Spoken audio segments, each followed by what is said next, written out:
So explain to us what libertarian is. I hear that all the time. Let me tell you what libertarian is. Libertarian is someone who says you can be as liberal or as conservative as you want to be. Just don't force others to be like you. Got it. That's what we are all about. We are all about long-term solutions, not short-term solutions. We're all about changing culture, not just changing law. Law, we have to remember something. At the end of almost every single law is a guy or a gal with a gun who will put you in a cage. And if you don't want to go in that cage, he or she is going to kill you. That means you only use law when it really matters, not just because I'm angry, not because I don't like you, not because you should do some activity I think you shouldn't do, or whatever the case may be. It's only for important things like life and liberty and property and things like that. That's when you use violence. That's when you use force. That's what libertarians are all about.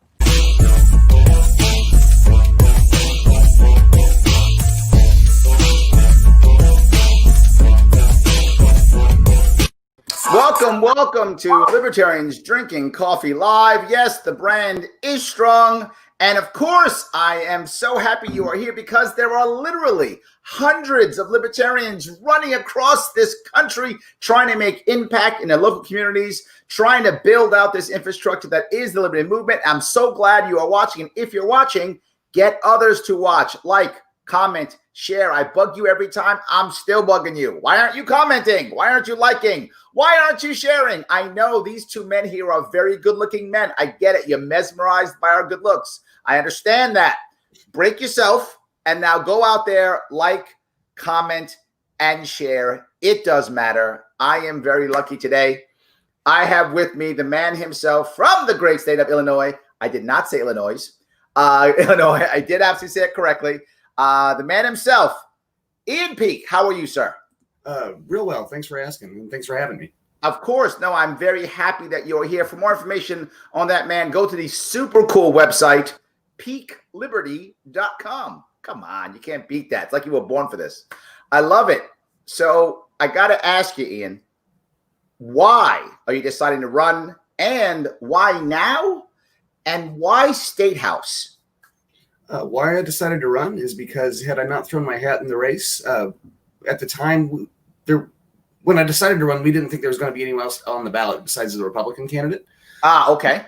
Since I have turned in my petitions, a Green Party candidate has thrown his hat into, but we didn't know at that time. I believe that voters always deserve multiple choices. Sure. And I think that I am a better choice than either of the other two candidates on the ballot. So right now it's you, a Republican, and a Green. Yes, sir. Got it. No Democrat. No Democrat. So the Republican, I'm assuming he's the incumbent, and he's been there for 40,000 years? He is not actually. The incumbent is running for state senate now. Oh, good for you. Yes, very good.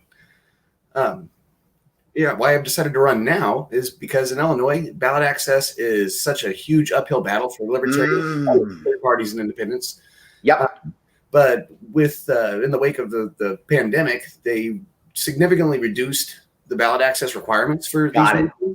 So for the first time in over 10 years, we're seeing libertarians on the ballot for state house. For the first time in history, we're seeing libertarians on the ballot in Illinois for Congress. Nice. And I just I wanted to throw these ideas out there in my district. I wanted to get ballot access for my district for future races, because that uphill battle, it's tough. It's really hard here. Absolutely. No, I know. It took me a year and a half of campaigning in New York to get ballot access in New York State for the first time in ever. So I get it. It's tough. They try to beat us up. Yep. So look, you're going to get out there. You're talking to someone, luckily not an incumbent, so that's an advantage. Green Party person. Tell me, what are the issues in your district that you're talking about that you think are making the most impact? I know there's probably 80,000 issues, but give me like the top 1, 2, or 3. Oh, if you want to talk specific to my district, when people hear Illinois, they think Chicago. I'm closer to Kentucky than I am Chicago. Right. Folks in Southern Illinois, we kind of have to do whatever Chicago tells us to do. Even the Democrats like their guns down here. I understand. Look, New York State's a similar situation with New York City and New York State, similar. Yeah, it's really interesting because it's Trump country, but so we have all the culture of Trump country with all the high taxes and liberal policies of Chicago. It's the worst of both worlds. Yeah, that's not a good combo. Okay. You're not. Let me tell you all about it. Got it. So what is the number one issue then? Taxes? The number one issue guns? What do you think is floating to the top that a lot of people in Southern Illinois are talking about? Just yeah, taxes is a good one. It's Chicago's tax and spend. A lot of the tax money that comes out of our paychecks goes to Chicago Public Schools. Republicans, Democrats, and everything in between, they don't feel that that's right, that their property taxes should be going to pay for someone else's education. So separating Chicago politics from Southern Illinois, I think that's the big issue that we're talking about that affects my district the most directly. Are you considering making some type of plan to where either the taxes stay home or lowering the taxes or changing how taxes are done? Or where do you think your head is in trying to fix that problem? I think that the taxes should stay home. Staying home. Yeah, we all know taxation is theft. We shouldn't have to pay them in the first place. But as long as we do, they should be going to the roads that we drive on, to the schools that our kids go to. Got it. So you're talking, if I understand you right, a bit more about localization, about letting the city be the city and letting the rural be the rural. Right. Decentralization. Yeah, that's what it's all about. Got it. I like it. Okay, so that's your taxation issue. I get that. But is guns also an issue? You mentioned guns, and everyone's thinking right now, if you see the news, oh, guns are horrible, everyone's dying in Chicago. And it's, by the way, not the people who are doing any shooting. The guns are magically killing people on their own. We know that's true. Right. So I didn't realize that Chicago has magic guns. That's probably your biggest issue, is the magic gun problem. The magic guns they're a huge issue. Guns is because Chicago is so progressive, so liberal. Illinois has very, very strict gun laws. And like I said, even the Democrats like their guns down here. This is red country. We're the only state left that has its own ID card for firearm ownership, I believe. Oh, is that right? Yes. So when I talk about getting rid of that, a lot of people on the right and the left, both, they're in agreement that no one else needs it. Why do we have it? I think it boils down to it's a way to generate revenue for the state more than anything. Oh, so they charge you for the card, obviously, right? They charge you for your Second Amendment rights. If you want to conceal carry, we don't have open carry or constitutional carry. It's concealed carry only, and that's a $250 license that you have to get renewed every 2 years. Because poor people don't deserve to be defended, right? I suppose not. They don't deserve to have self-defense. Only people who can drop $250 a year, only they can afford, only they should be, have to self-defense. Right. Okay. All right. Well, look, you know what? In New York, no one deserves to be defended. Yeah, that's what I hear. We're worse than you on that one. So taxes is one, more localization. Mm-hmm. But I got to assume, and tell me if I'm wrong here, that people in Chicago probably aren't unhappy with the gun laws. They probably believe that the gun laws are required, right? And without them, there'd be, I guess, double chaos. Yeah, I'm assuming they believe that. Does that mean you're also talking localization for gun laws, or you're saying just the entire state, just kind of bring them down? Chicago can pass whatever gun laws that they want. The people there can either accept the laws and be happy with it, or they can move, or they can elect politicians that'll enact better gun laws. But I think that overall that just getting rid of the FOID card and getting rid of the concealed carry card is top priority, more so than localization. Got it. Okay. So in the guns, these cars are the big deal. Mm-hmm. Good. So we got taxes staying in the local communities and not going to Chicago. We got getting rid of both of those ID cards when it comes to firearms for guns.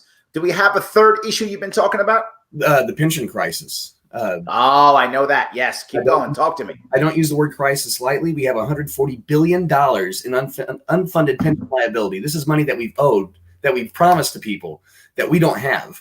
And that number, it's only getting bigger. It's easily the biggest line item in the State General Assembly's budget. And if we don't address it, it's going to collapse in on itself. And a lot of people are going to be screwed. So, I mean, this has got to be like the world's ending here, because COVID, the government response to COVID is trashing the economy. Yeah.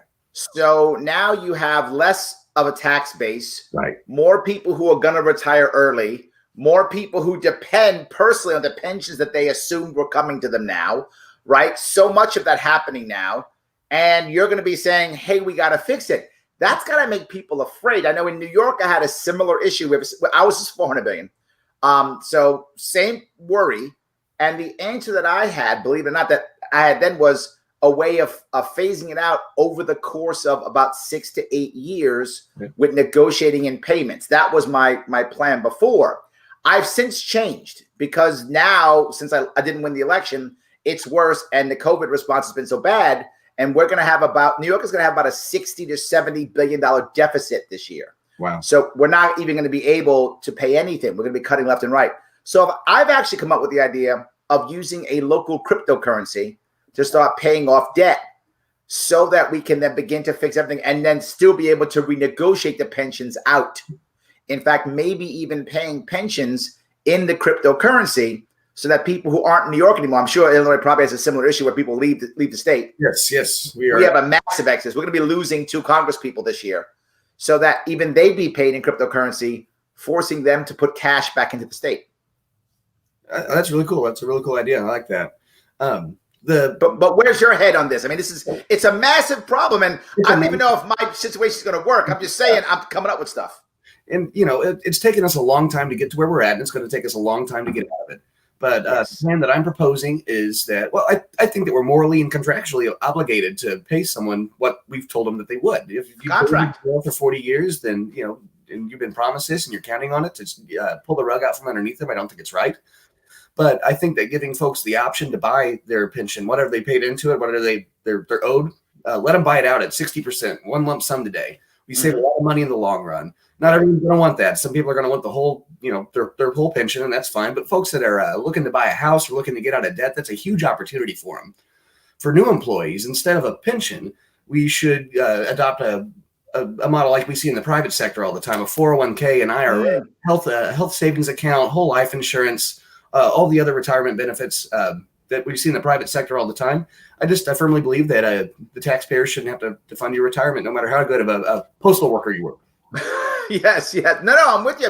Look, the private sector got out of the pension business years ago, decades ago. They saw in the 80s it wasn't working, 70s it wasn't working, and they bailed 30 years ago. Only government didn't get out of the pension business. The pension business is a bad business. It does not work at all. So I completely agree with you. I'm glad that you've decided that you want to kind of get rid of that. And I see you're thinking about a phased process, right? Allowing people to buy their way out. Now, of course, if we get the economy going, we can pay off some of that debt. That's a hard part too, of course. But I like that. So 3 issues: pension crisis, guns, and localization when it comes to taxes. Are you getting? Is there a huge difference between you and the Republican on these issues, or are they similar, or where are they going? The Republican, he talks about these issues. I go further than he does. Okay. I haven't seen him say anything about repealing the concealed carry card. I don't know why Republican thinks that you should have to purchase your Second Amendment rights back from the government, but here we are. I see him talking about the pension crisis. I don't see him presenting solutions. He's really good at pulling the numbers out when it comes to saying how much we owe and how long it's going to take to pay it off at this rate and this and that. Like, he's really good at that, but no solutions coming out of him. Got it. Well, let's go to something that is a bit controversial here, but it's crossing the country, right? The way the cities, and Chicago, obviously New York, the way we're having violence in the cities after, and I'm not sure if this is still the George Floyd murder, but that was the spark for sure, right? Whether this is from that or not, to be forward, I don't know what the people are thinking, but there's no doubt that George Floyd's murder was the spark that set this off, right? I was teased when one of my New York brothers here, Tim O'Connor, says that the COVID response, putting everyone at home, was the tinder, and then George Floyd's murder was the spark that set everybody, off. Do you have a view on the protests and what's happening right now? Absolutely, I do. The protests, I think they're warranted. Now, I don't agree with rioting. I don't agree with looting. But I think that those are symptoms of the underlying disease, and that's police brutality and systemic racism. My campaign are actually very heavily focused on criminal justice reform. I've always felt strongly about this long before George Floyd, just to see that the public is – this isn't just a libertarian issue anymore. Everybody wants real criminal justice reform. Everybody wants real police reform. And I think that we're going to see libertarian ideas implemented across the board. So being a candidate talking about these ideas, I think, is really important right now. It's got to be tough, though. I mean, the part, and by the way, Tim's watching. So yes, so there we go. Tim's watching. So, but this has got to be tough because what I find, you tell me if I'm wrong here, Ian, what I find is just two sides. One side that says, get rid of all the cops. They're horrible. They're bad. Get rid of them tomorrow. Fire them all, right? And then the other side that says, oh my God, cops are wonderful and perfect and they do nothing wrong and these people are bad people. And I feel like that's not true. Neither side to me feels right. Right. But how in the world do you bring those sides together when it's so vitriolic, when it's so angry, when everyone's jumping on sides? I think just common sense solutions are the answer. The people that say, oh, all cops are great and love them and this and that. When you say, well, shouldn't we hold bad cops accountable? They would agree. That's true. Yep. It's a common sense thing. Just if there's a bad cop and he's got a history of being a bad cop, he doesn't get to be a cop anymore, and everybody can agree on that. And qualified immunity. It was when Justin Amash introduced the bill, it became the first tripartisan bill in U.S. history because it had support from everybody. Yep. It just makes sense. There should be a direct line of justice for victims of police brutality and police corruption.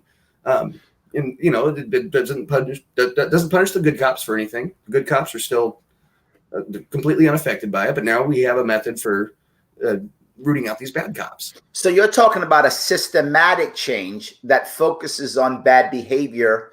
And are you someone who says, all right, bad cop gotta go? Are you someone who says bad cop, he's fixable? Are you someone who said, well, I mean, where's your head on this piece, right? I think like anything, it's going to vary from issue to issue, from incident to incident, from person to person. I just think that taking a real common sense look at every situation as it arises and acting accordingly is the answer.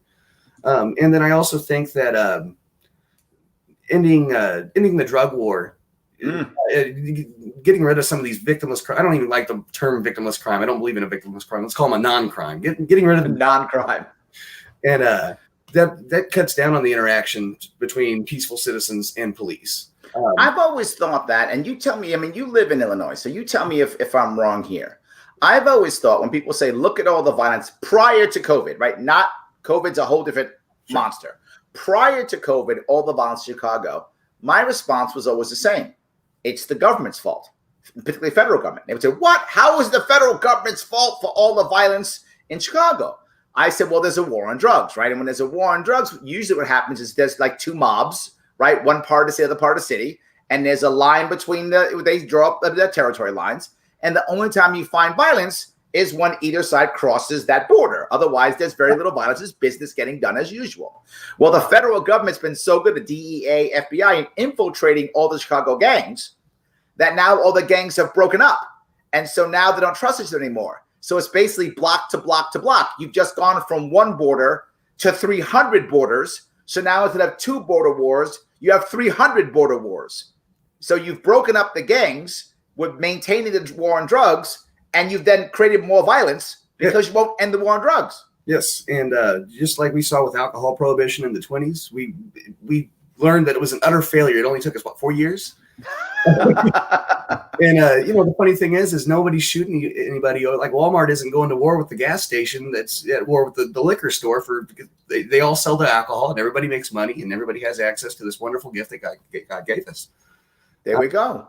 So do you have a cool slogan like that people want to hear, something cool that you have a build that wall or Medicaid for all? Or do you have one of those? The closest thing we have is Peak Liberty. I got really lucky with my last name. And that's what I want to bring to Illinois. I want Peak Liberty. I want everyone just to be as free as possible.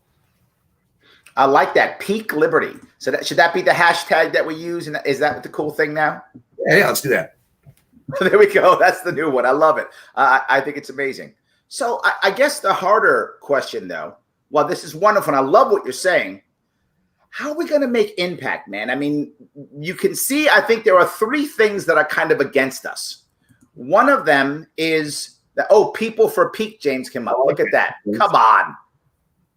People for Peak. James, look at you rocking it. So yes.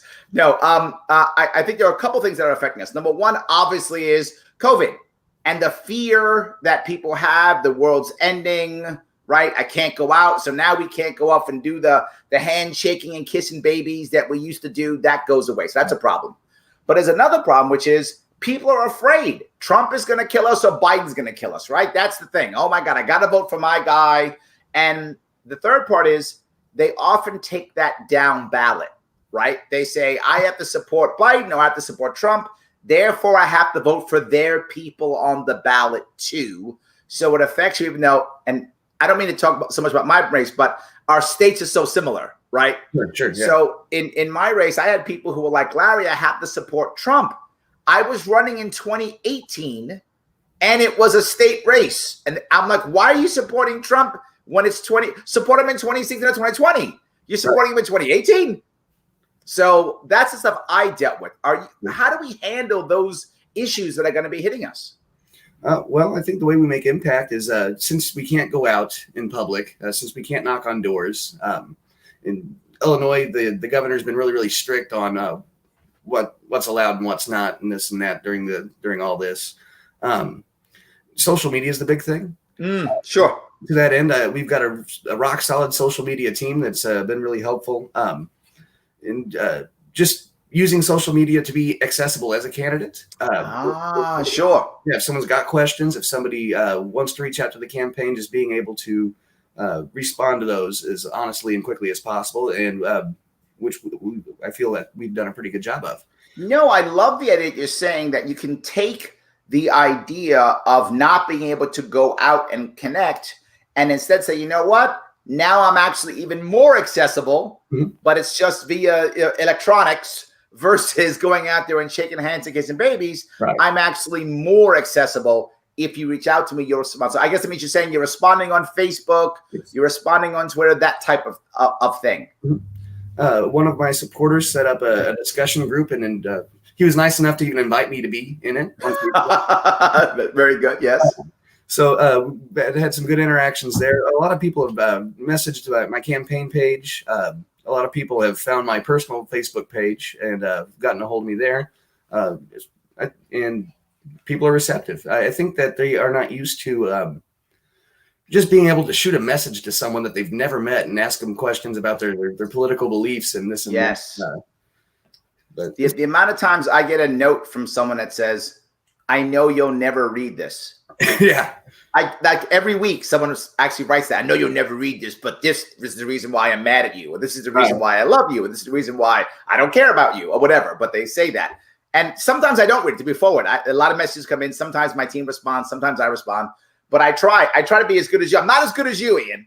But I try to be as good as you. I try to respond, and often I try to respond myself, but I can't always, but I do try. But I'm glad that you're being that good, because I feel that. Then again, I don't have to be, because you're running for something I'm not. See, so that's my excuse. Yeah, there you go. That's my excuse. So yeah, but I'm glad you're doing that. I can see that you care about this, that you're trying to connect and get people to really, connect with you. Can I ask, do you think there's a niche or niches that will kind of naturally come to you? Like the second they hear you, they're going to go, Ian, that's my guy. Oh my God, where you been in my life? Do you think there's a niche, a group of people who might jump towards you? I do. In my district, there is a big college town, Carbondale. It's where Southern Illinois University is. A lot of those folks, they're very, very progressive minded. They're, like I said, there's a Green Party candidate in the race, but he's a paper candidate for all intents and purposes. And I went to school there. I know that city. I love that city. I got it. I can. It's a really cool town. I think that these people are going to want someone that they can really believe in, someone that inspires them, not just a paper candidate whose platform resembles Joe Biden's. Right. I think that when they hear Ian Peake, that's the guy that wants to legalize psilocybin mushrooms. Yeah, he's cool. There we go. Oh, I like that. Yes, that is good. Yeah, see, so that's kind of a place where you can go to get people to go, and then that's where now the buzz begins. Sure. Got it. That's the place to buzz. You keep more of your paycheck so you can afford the psilocybin mushrooms. There we go. See that? So not only will they be accessible, but you can afford them. Exactly. See? Win-win. I love that. That's great. So I think that's great. I see how you're going to make impact. I see how you can find some niches. Is there, you're going to get, odds are, a whole lot of the I don't like the Republican vote, right, by default. Mm-hmm. A lot of that you're going to get. I think that's safe to say, yeah. Yep. So with that, you're now going to be able to hopefully grow more, I hope, right? If you don't win, and my God, Ian, I so hope you win. Well, thank you. Me too. If you don't win, have you decided that there is a secondary win, right? That something else happens? I was very lucky in my case. In my case, ballot access was an obvious secondary win for me, right? If I lose, I get ballot access. Some people say if I lose, it's okay if I get whatever, 10%, or if I lose, okay if I get the debates or something like that. Do you have a way of measuring something else? Sure. And I do want to specify, this is a real campaign. I am running to win. Yep. But that being said, if as little as 5% of the vote, which I'm going to get 51, so no worries there. 5% of the vote gets ballot access for not only my state house district, but every county that comprises it. So, oh, nice. Yes, so that's huge. It's like Illinois, it's really tough. So just the next guy that decides to take on the role of state rep candidate in this district, he'll have to get something to the tune of 200 signatures, whereas typically it's closer to 4,000. Yes. Oh, I love that. I mean, so you do have a very good secondary win, even if you don't take the seat. That's one, yeah. Nice. I love that. And it also really helps with if you want to run for sheriff, county board, that sort of thing. It's still a pretty massive signature requirement, a little bit more obtainable, but I think that we'll see more candidates actually emerge once those restrictions are null and void. Another metric of success is the data that we're gathering, donor list, supporters. Oh, yes, absolutely. I think for a couple of years now, I've said that we as a party, we need to get better at this. So I want to set the example. We're keeping track of all this data. I love that. And it's going to go straight back to the Libertarian Party of Illinois so that anybody that in the area that ever needs it, it's there. We have it. I love that. Speaking of that, donating, head on over to peakliberty.com. Click on that donate button if you live in Illinois. Support Ian to the best of your ability. If you live in Illinois and you want ballot access, you want to fight duopoly, this is the man doing it. He's physically doing it right now. Click on peakliberty.com. Click on the donate button. If you can give 10, 20, 100 bucks, whatever you can give, throw some money his way. If you say to yourself, Larry, I'd love to, but I don't have the cash right now. No worries. He needs volunteers too. You heard him say he's building a team. So click on the I want to sign up volunteer button. Put your information in there so he can use you, because he will use you. You'll be a part of his discussion groups. You'll be part of his social media. You'll be doing phone banking for him. He'll use you for all that stuff. So go over there right now to the best of your ability. And we got one more. Ryan says, peak for your interests. I like it. Not bad. Ryan, you're high. Yes. So I actually have a question, though. Okay. Frank actually asked, do you feel that the Green Party candidate will draw voters away from the Libertarian candidate? Do you think the Green Party guy will pull votes from you? I think that the possibility exists. So it's just a matter of going out and earning those votes myself. Like I say, he's not really actively campaigning. I think that he's just a paper candidate because the Green Party wants ballot access in this district too. And, who could blame him? Right. So I think that it's just a matter of actually going out and making the impact and earning the votes. That he's not that simple. Gotcha. I gotcha. So people for peak, man, they're throwing stuff at you. Yeah. You guys are all hired. There we go. See, they're throwing stuff at you. I love it. So let me ask the next question, though. Okay. What happens next? You run, you get ballot access. The Republican establishment's too tough for you in this case, and you don't get the 51%. You get 49.9. You don't get it, but what's next? Well, that's a good question. There's a city council race coming up in 2010. Okay. In my hometown, and I think I'd probably be a pretty good city councilman. We actually, our mayor is a small L libertarian. He's not a member of the party, but I think that the two of us could probably do some good. There we go. I like that. So either way, we keep moving forward. Yes, that's what I want to hear. Ian, in this movement, we have a horrible legacy of people coming in, running, losing, and walking away and never coming back. Sure. And I'm glad that we're breaking that. And for those of you who've been watching this series, I've done almost 75 candidates.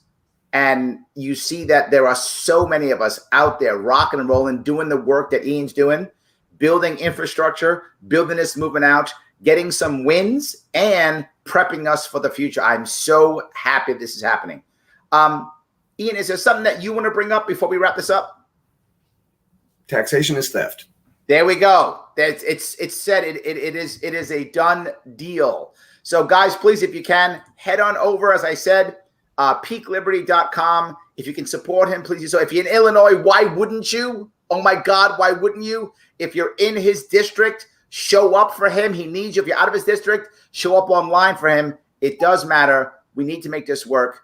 Ian, I want to say thank you so much for coming today. I really appreciate you giving me all your time. The pleasure's mine. Thank you. Absolutely. Guys, thank you so much for watching. I will see you all very soon.